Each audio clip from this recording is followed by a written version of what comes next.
नमस्कार दोस्तों। आज हमें बायोलॉजी के बहुत ही इम्पोर्टेंट क्वेश्चन हम पढ़ने वाले हैं जो कि एसएससी जीडी, एसएससी सीएचएसएल और बहुत सारे कंपटीशन एग्जाम के लिए इम्पोर्टेंट है। तो हमारा इसमें पहला क्वेश्चन है, बेरी बेरी रोग किस विटामिन की कमी से होता है। बेरी बेरी रोग किस विटामिन की कमी से होता है। तो पहला ऑप्शन है हमारा vitamin A.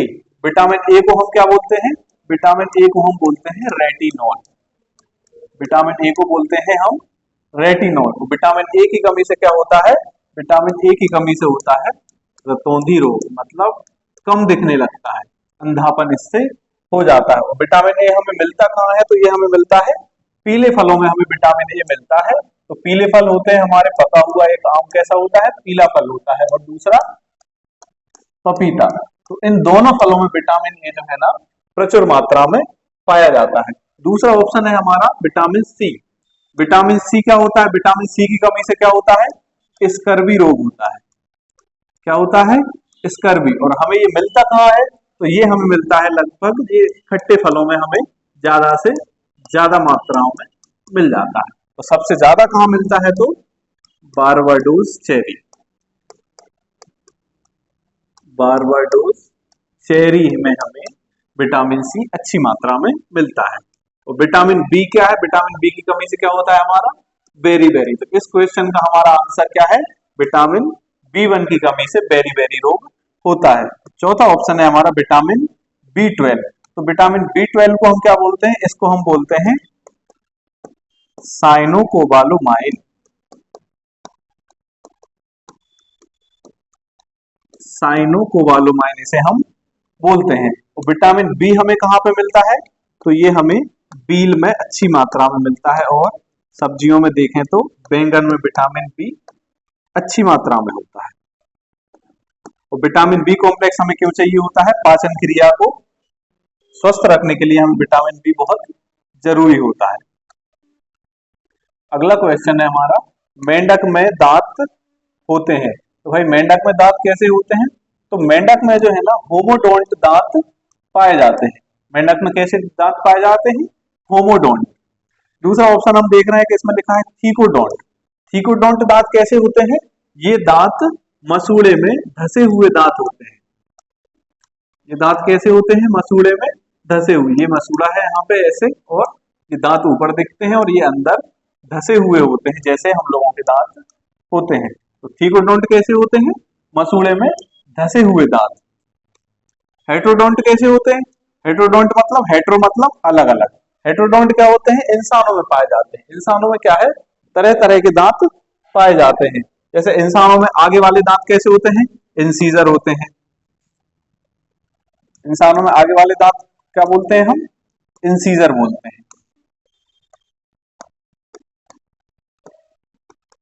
Incisor, canine. Canine मतलब जो दो दांत होते हैं ना पहने, उनको केनाइन बोलते हैं।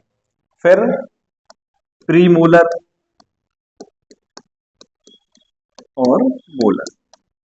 तो ये चार प्रकार के दांत इंसानों में पाए जाते हैं। तो वही कहलाते हैं हेट्रोडोंट, मतलब एक ही जीव में अलग अलग तरह के दांत पाए जाते हैं, तो उसको हम हेट्रोडोंट बोलते हैं। और ये चारों प्रकार के दांत इंसानों में हमें देखने मिलते हैं।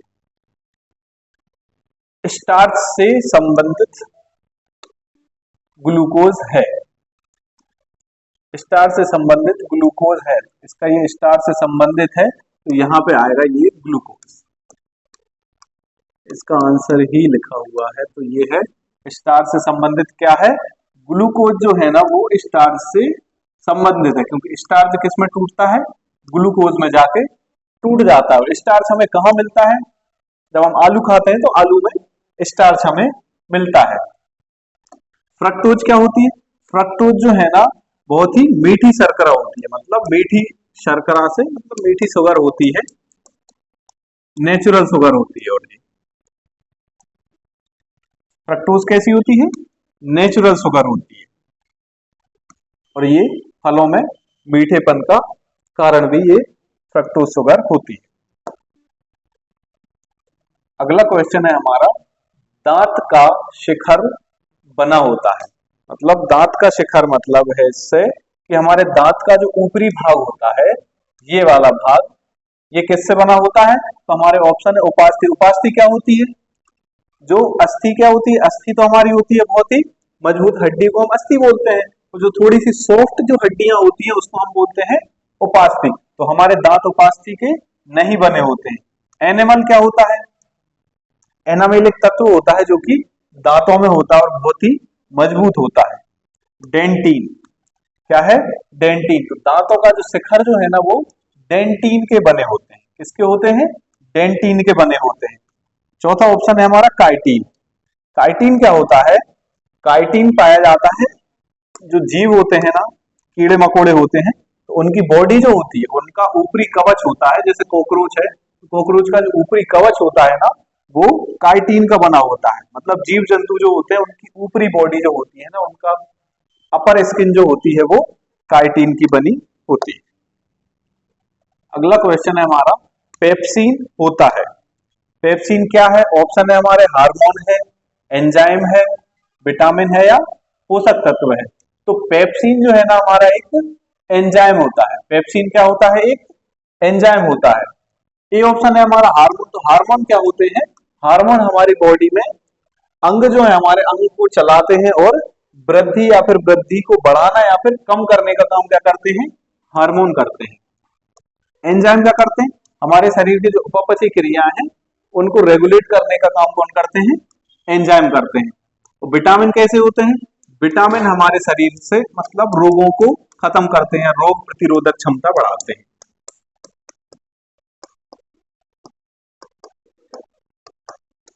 रोग प्रतिरोधक क्षमता बढ़ाते हैं। कौन बढ़ाते हैं?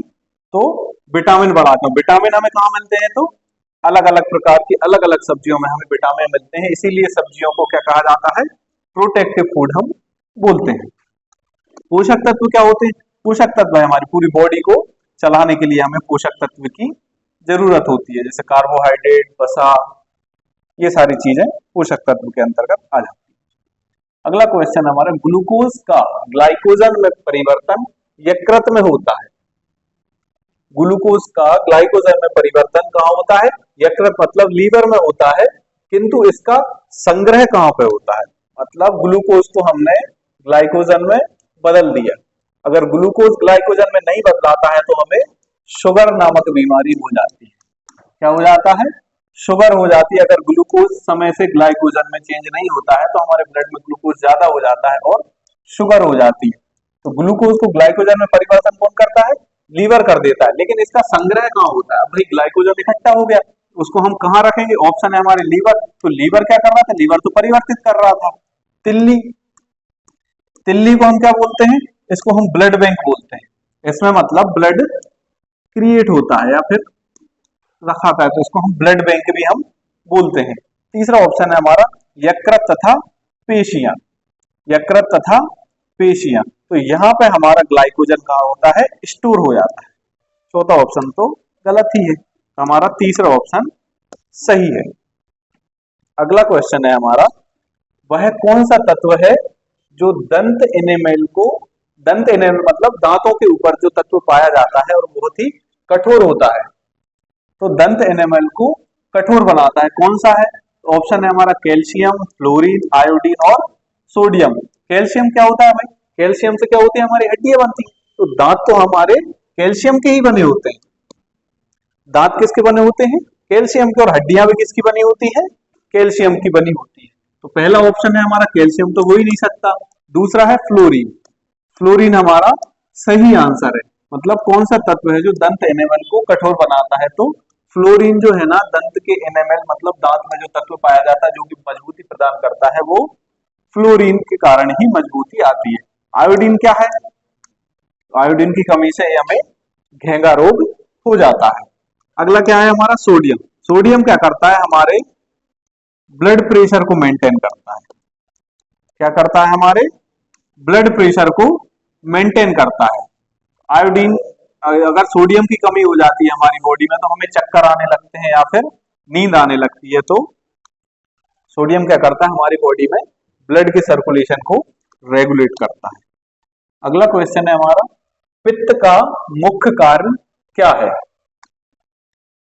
पित्त का मुख्य कार्य क्या होता है? ऑप्शन है हमारे वसा का एंजाइम द्वारा पाचन, उत्सर्जी पदार्थों का निवारण, प्रोटीन के पाचन का नियंत्रण, और आखिरी ऑप्शन है हमारा पाचन तथा शोषण हेतु वसा का इमल्शन करना। तो हमारा चौथा ऑप्शन यहाँ पे सही है।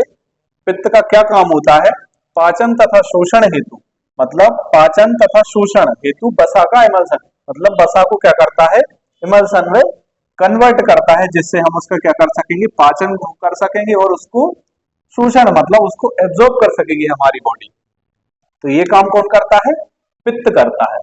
अगला क्वेश्चन है हमारा, मृदा अपरदन की रोकथाम संभव है। मृदा अपरदन क्या होता है? सबसे पहले तो हमें ये पता होना चाहिए कि मृदा अपरदन सोइल इरोजन क्या होता है। तो सोइल इरोजन क्या होता है? मृदा के कटाव को ही हम सोइल इरोजन बोलते हैं। क्या होता है? मृदा के कटाव को हम सोइल इरोजन बोलते हैं। मतलब मिट्टी, हवा या बहुत ज्यादा पानी बारिश की वजह से एक जगह से उठ के दूसरी जगह चली जाती है, तो उसको हम क्या बोलते हैं? मृदा अपरदन बोलते हैं। ये नदियों के किनारे हमें बहुत ज्यादा देखने मिलता है। तो इसको हम कैसे रोक सकते हैं? ऑप्शन है हमारा पुनः वन रोपण करके, वनों के विनाश करके, फसलों के प्रत्यावर्तन या फिर क्रॉप रोटेशन, मतलब फसलों को अदल बदल करके बोए तो हम भूमि अपरदन को रोक सकते हैं क्या? या फिर चारागाह प्रबंधन से। तो इसका हमारा सही आंसर क्या होता है? एफॉरेस्टेशन, मतलब पुनः वन रोपण करके। अगर हम ज्यादा से ज्यादा वनों या फिर पेड़ पौधों को लगाएंगे तो मृदा अपरदन नहीं होगा, क्योंकि मृदा अपरदन क्या, मृदा अपरदन मतलब मिट्टी का कटाव। और अगर हम ज्यादा से ज्यादा पौधे लगाएंगे तो उसकी जड़ें क्या करती हैं? मिट्टी को बांध के रखती हैं, उसको एक जगह से दूसरी जगह नहीं जाने देती। और पेड़ होता है बड़ा, बहुत तेज जब पानी गिरता है ना तो पत्तियों के होते हुए आता है, पत्तियों से टकराएगा और यहाँ बूंद बूंद करके गिरेगा, तो प्रेशर जमीन पर नहीं पड़ेगा और मृदा का अपरदन नहीं होगा। डार्विन का सिद्धांत था। अब भाई हमसे पूछना चाह रहे हैं कि डार्विन का सिद्धांत क्या था। ऑप्शन है हमारे योग्यतम की उत्तरजीविता, मतलब सर्वाइवल ऑफ फिटेस्ट, फिर है प्राकृतिक चयनवाद, म्यूटेशनवाद और परिवर्तनों सहित अवरोहण। तो डार्विन ने क्या कहा था? प्रकृति हमेशा बहुत अच्छे से अच्छे को ही स्वीकार करती है, मतलब प्रकृति क्या करती है? अच्छे से अच्छी चीजों को स्वीकार करती है। तो इसमें क्या आएगा हमारा? प्राकृतिक चयनवाद या नेचुरल सिलेक्शन। जो कमजोर होगा वो प्रकृति में नहीं रह पाएगा, उसको नेचर जो है ना अपने आप ही खत्म कर देगा। तो क्या होता है इसमें? नेचुरल सिलेक्शन या प्राकृतिक चयनवाद क्या है? डार्विन का सिद्धांत है। जो भी इस पृथ्वी पर मजबूत रहेगा, आगे बढ़ने की क्षमता होगी, परिवर्तन की क्षमता होगी, वही इस पृथ्वी पर टिक पाएगा।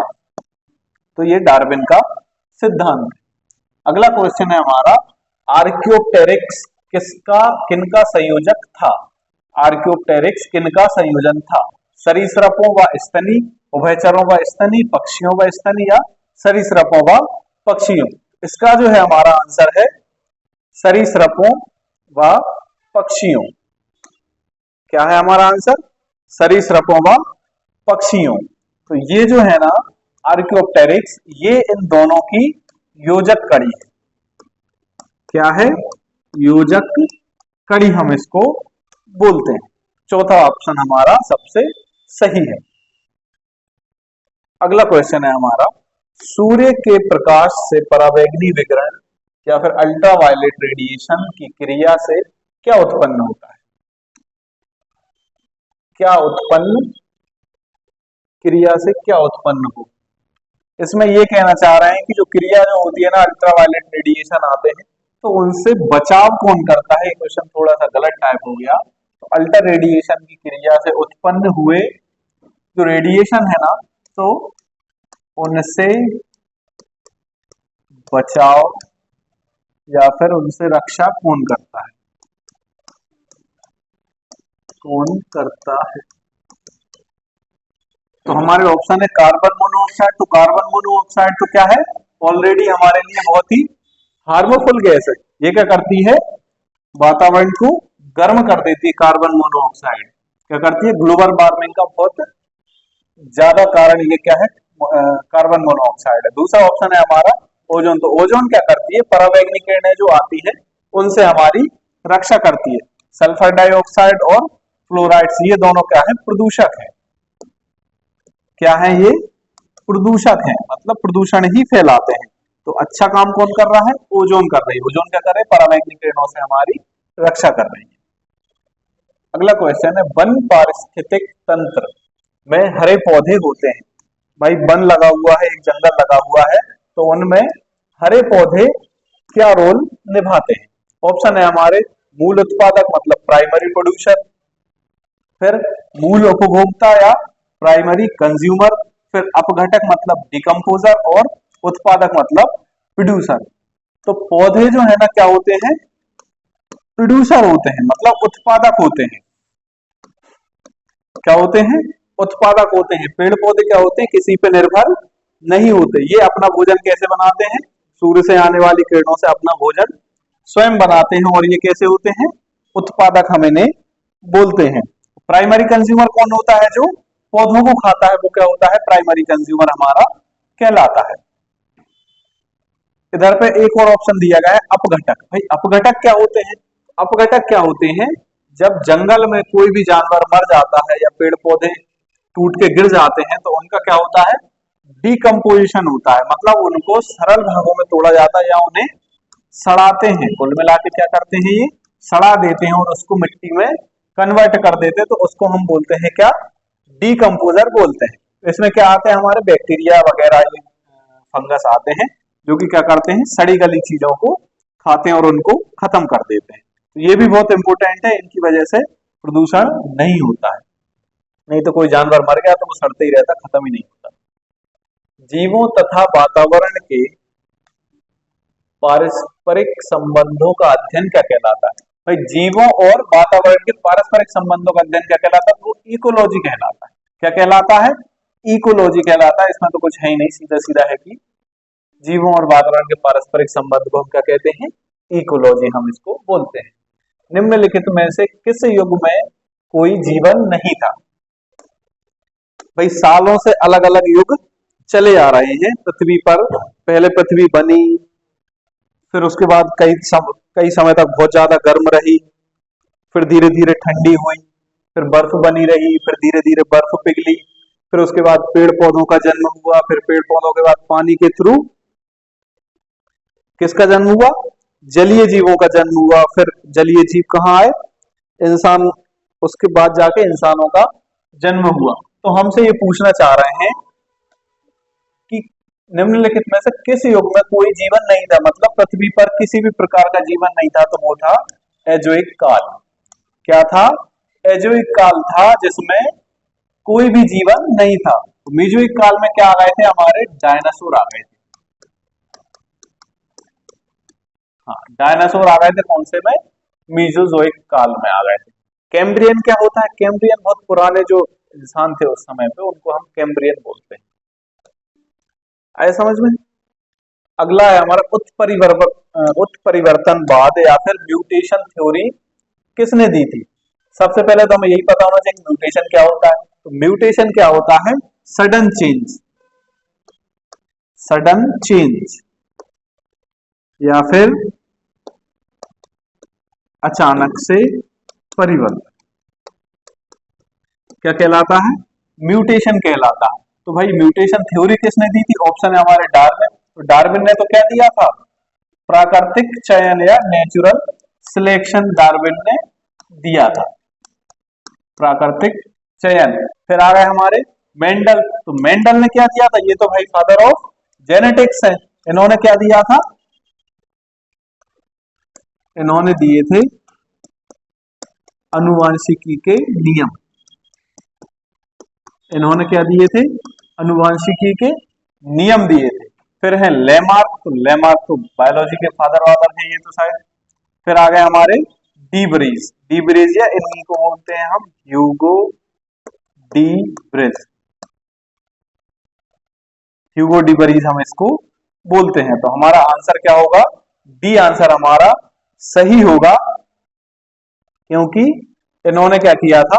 म्यूटेशन थ्योरी दी थी, म्यूटेशन के बारे में बताया था। अगला क्वेश्चन है हमारा, किस विटामिन को हार्मोन भी हम कहते हैं? अब अभी थोड़ी देर पहले हम विटामिन पढ़ चुके हैं कि विटामिन ए क्या होता है, विटामिन डी हमने उसमें नहीं देखा था। तो इसमें क्या है? विटामिन डी को ही हम क्या बोलते हैं? हार्मोन बोलते हैं। तो विटामिन डी से क्या होता है? विटामिन डी से क्या होता है, ये हमारी हड्डियों की मजबूती के लिए बहुत ही जरूरी होता है।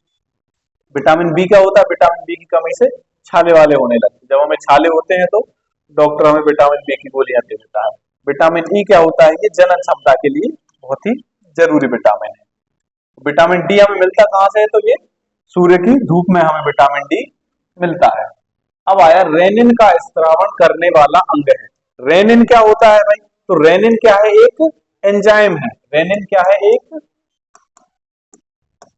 एंजाइम है जिसका स्त्रावण कहां से होता है, ऑप्शन है हमारे लीवर, आमाशय, किडनी और उपरोक्त में से कोई नहीं। तो लीवर क्या करता है, लीवर तो भाई चीजों को पचाने का काम करता है।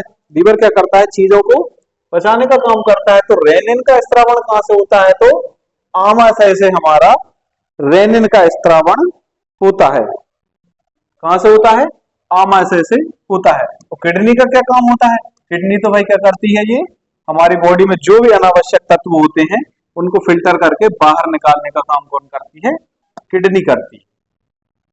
अगला क्वेश्चन है, मनुष्य के शरीर में निष्क्रिय अंगों वेस्टिजियल ऑर्गन्स का समूह है। निष्क्रिय मतलब जिन अंगों की हमें जरूरत नहीं होती। तो भाई हमें कौन से अंगों की जरूरत नहीं होती, वो मैं आपको बताता हूं। तो हमें क्या है, निषेमक पटल, कृमि रूप परिशोषिका, कर्ण पेशियां और कोक्सी अस्थि की हमारे शरीर में किसी भी तरह की जरूरत नहीं होती। तो इनको हम क्या कहते हैं, निष्क्रिय अंग कहते हैं। मतलब ये अंग क्रिया नहीं करते। ये कैसे होते हैं, सपोर्टिव होते हैं, मतलब कोई ज्यादा बहुत इंपोर्टेंट रोल इनका नहीं होता है। कंटिन्यू, इनका इंपोर्टेंट रोल नहीं होता है। फिर आता है पुरन पुनरुद्भन मतलब रीजनरेशन। रीजनरेशन मतलब अगर किसी जीव या जंतु या पेड़ पौधे को हम बीच में से दो कर दें तो वो अपना पूरा शरीर फिर से डेवलप कर लेता है, तो उसको हम बोलते हैं रीजनरेशन। तो ये कहाँ हमें देखने मिलता है, ऑप्शन है हमारे कॉकरोच, मक्खी, खरगोश और प्लिनेरिया। कॉकरोच क्या होता है, कॉकरोच का अगर आप बीच में से काट दोगे तो वो मर जाएगा, लेकिन कई बार क्या होता है कॉकरोच की खोपड़ी काट दो लेकिन फिर भी वो जिंदा बना रहता है, लेकिन रीजनरेशन की क्षमता उसमें नहीं होती है। वो अपनी खोपड़ी को फिर से जिंदा नहीं कर सकता, या यहाँ से एक नया कॉकरोच या यहाँ से एक नया कॉकरोच नहीं बना सकता है। मक्खी, तो मक्खी में तो वैसी क्षमता नहीं होती, जरा मर जाती। खरगोश में भी ये ऐसी क्षमता नहीं पाई जाती। तो बचा क्या, प्लेनेरिया। प्लेनेरिया एक ऐसा जीव होता है अगर इसको हम बीच में से काट देते हैं तो ये दोनों पार्ट से सेपरेट सेपरेट एक प्लेनेरिया बन जाता है। तो रीजनरेशन की क्षमता हमें कहां देखने मिलती है, तो प्लेनेरिया में हमें देखने मिलती है। अगला क्वेश्चन है, समवृत्ति अंग मतलब एनालोगस ऑर्गन मतलब सेम। समवृत्ति से मतलब क्या है हमारा, समरूप से है। समरूप मतलब एक जैसे, समरूप, समरूप मतलब एक जैसे। ऑप्शन है हमारे चमगादड़ के पंख व तितली के पंख, मनुष्य के हाथ एवं घोड़े के अग्रपाद, अग्रपाद मतलब घोड़े के आगे की टांगे, तितली के पंख या मच्छर के पंख, उपयुक्त में से कोई नहीं। तो हम ऑप्शन देखते हैं कि चमगादड़ के पंख व तितली के पंख जो है ना समान होते हैं। इन दोनों में क्या होती है, समरूपता पाई जाती है। मनुष्य के हाथ और घोड़े के अग्रपाद में तो समानता किसी भी तरह की होती नहीं होती, तितली के पंख और मच्छर के पंख में भी समानता नहीं होती। तो समरूप अंग कैसे होते हैं, चमगादड़ के पंख और तितली के पंख कैसे होते हैं, समरूप होते हैं, मतलब देखने में थोड़ी सी इनमें समानता हमें देखने मिलती है। कौन सी हार्मोनल बीमारी है, हार्मोन के डिस्टरबेंस की वजह से कौन सी बीमारी होती है, तो ये हमसे पूछा जा रहा है। ऑप्शन है हमारे जुकाम, ट्यूबरक्लोसिस, घेंगा और लेप्रोसी हमारे ऑप्शन है। तो जुकाम कैसे होता है, जुकाम तो भाई वायरस की वजह से होता है या फिर एलर्जी की वजह से होता है। तो जुकाम तो हमारा हार्मोनल इम्बैलेंस की वजह से होता ही नहीं है। ट्यूबरक्लोसिस मतलब टीबी, तो ये तो बैक्टीरियल डिसीज है। टीबी, टीबी किसकी वजह से होती है, बैक्टीरियल डिसीज होती है। सर्दी खांसी इसमें भी होती है, खांसी बहुत ज्यादा। घेंगा, ये बेंगा नहीं है, ये है घेंगा। क्या है, घेंगा। तो ये होता है हार्मोनल इनबैलेंस की वजह से। अगर थायराइड ग्रंथि में, आजकल ये बीमारी बहुत कॉमन हो गई है, थायराइड। थायराइड क्या है, एक हार्मोनल इनबैलेंस की वजह से होता है। तो थायराइड ग्रंथि से जो थायरोक्सिन जो स्रावण होता है, तो अगर उसमें इनबैलेंस आ जाता है, वो बैलेंस से काम नहीं करता है, तो हमें घेंगा रोग हो जाता है। डार्विनिज्म है। डार्विनिज्म मतलब डार्विन ने जो सिद्धांत दिया था ना, उसके बारे में हमसे पूछा जा रहा है। तो डार्विनिज्म क्या होता है? डार्विन ने क्या कहा था? प्राकृतिक चयन या नेचुरल सिलेक्शन के बारे में बताया गया था। डार्विन ने कहा था कि जो सबसे मजबूत होगा वही इस पृथ्वी पे टिक पाएगा। अगला क्वेश्चन है हमारा, जनन क्षमता में कमी होती है तो कौन से विटामिन की कमी से जनन क्षमता में कमी आ जाती है? तो विटामिन ए से हमने पढ़ा था, इससे क्या होता है? अंधापन आ जाता है। विटामिन ए की कमी से क्या होता है? अंधापन होता है। विटामिन बी की कमी से क्या होता है? विटामिन बी की कमी से क्या होता है? हमें छाले हो जाते हैं। छाले या पाचन तंत्र या पाचन क्रिया क्या होती है? कमजोर हो जाती है। विटामिन बी की कमी से क्या होती है? पाचन क्रिया कमजोर हो जाती है। विटामिन के की कमी से क्या होता है? रक्त का थक्का न बना। क्या होती है? अगर हमें चोट लग जाएगी तो हमारी बॉडी से ब्लड रेगुलर निकलते रहेगा, रक्त का थक्का नहीं बनेगा। अगर विटामिन के की कमी हो जाएगी तो हमारा चौथा ऑप्शन बचा हुआ है जो कि सही है कि जनन क्षमता में कमी किससे आती है? तो विटामिन ई की कमी से पुरुषों में जनन क्षमता में कमी आ जाती है। जनन क्षमता में कमी हमारी आ जाती है। विटामिन की खोज किसने की थी? ऑप्शन है हमारे लूनेन, फंक, सुमनर और सेंगर। तो विटामिन की खोज किसने की थी? ये फंक है, फंक नहीं, ये फंक है। तो विटामिन की खोज किसने की थी? फंक ने विटामिन की खोज की थी। अब हमसे पूछा गया है डीएनए में क्या होता है? भाई डीएनए में क्या होता है? ऑप्शन है हमारे अमीनो एसिड। तो अमीनो एसिड तो होते ही नहीं है, क्योंकि अमीनो एसिड तो क्या करते हैं? प्रोटीन निर्माण का काम करते हैं। प्रोटीन की इकाई क्या होती है? अमीनो एसिड होती है। अमीनो एसिड जब मिलते हैं तो प्रोटीन बनाते हैं। पेप्टोन्स हमारा ऑप्शन है, पेप्टाइड्स और न्यूक्लियोटाइड्स। तो डीएनए को हम क्या बोलते हैं? डीएनए को हम पॉलीन्यूक्लियोटाइड भी बोलते हैं। क्या बोलते हैं हम? पॉलीन्यूक्लियोटाइड बोलते हैं। पॉली मतलब बहुत सारे, न्यूक्लियोटाइड मतलब न्यूक्लियोटाइड। बहुत सारे न्यूक्लियोटाइड से मिलकर क्या बनता है? डीएनए बनता है। डीऑक्सीराइबोस न्यूक्लिक एसिड क्या होता है? Deoxyribose nucleic acid. तो डीएनए में क्या होते हैं? न्यूक्लियोटाइड से मिलकर ही क्या बनता है? डीएनए बनता है। तो चौथा ऑप्शन हमारा सही है। डीएनए में होते हैं क्या? न्यूक्लियोटाइड से डीएनए में पाए जाते हैं। कौन सा कार्बोहाइड्रेट मोनोसैकेराइड है? अब मोनोसैकेराइड और पॉलीसैकेराइड क्या होते हैं भाई? मोनोसैकेराइड और पॉलीसैकेराइड क्या होते हैं? तो मोनोसैकेराइड क्या होते हैं? जिनमें सिंगल शुगर होती है और सरल अवस्था में होते हैं। सिंगल शुगर हो या फिर सरल अवस्था में टूटे हुए हो तो उसको हम क्या बोलते हैं? मोनोसैकेराइड बोलते हैं। और पॉलीसैकेराइड या डाइसैकेराइड क्या होते हैं? डाइसैकेराइड क्या होते हैं? दो शुगर मिलके डाइसैकेराइड बनते हैं। पॉलीसैकेराइड बहुत सारी शुगर मिलके पॉलीसैकेराइड बनाते हैं। तो इससे हमसे पूछा गया है कि कौन सा कार्बोहाइड्रेट क्या है? मोनोसैकेराइड है। तो ग्लूकोज और फ्रक्टोज क्या होते हैं? हमारे मोनोसैकेराइड होते हैं। कैसे होते हैं? मोनोसैकेराइड मतलब ये सिंगल यूनिट के होते हैं, इसमें कोई दूसरी शुगर मिक्स नहीं होती है। फ्रक्टोज हमने पढ़ा था कि नेचुरल मीठी शुगर होती है। निम्नलिखित में से कौन सा डाइसैकेराइड है? अब हमसे पूछा जा रहा है भाई डाइसैकेराइड। तो हमने अभी कौन सा देखा था? मोनोसैकेराइड हमने देखा था। अगला ऑप्शन है हमारा, अगला क्वेश्चन है निम्नलिखित में से कौन से डाइसैकेराइड है? तो माल्टोज हमारा क्या है? डाइसैकेराइड होता है। माल्टोज क्या होता है हमारा? डाइसैकेराइड होता है। अगला क्वेश्चन है निम्नलिखित में से कौन सा दुग्ध प्रोटीन है? दुग्ध प्रोटीन मतलब दूध से हमें कौन सा प्रोटीन मिलता है? ऑप्शन है हमारे लैक्टोजेन, मायोसिन, केसिन और रेनिन। तो रेनिन तो हमने देखा था कि एक एंजाइम है। एंजाइम जो कि क्या करता है? दूध को पचाता है। क्या करता है?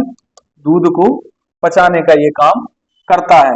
और जो वयस्क मनुष्य होते हैं मतलब एडल्ट जो होते हैं उनमें ये रेनिन एंजाइम क्या होता है?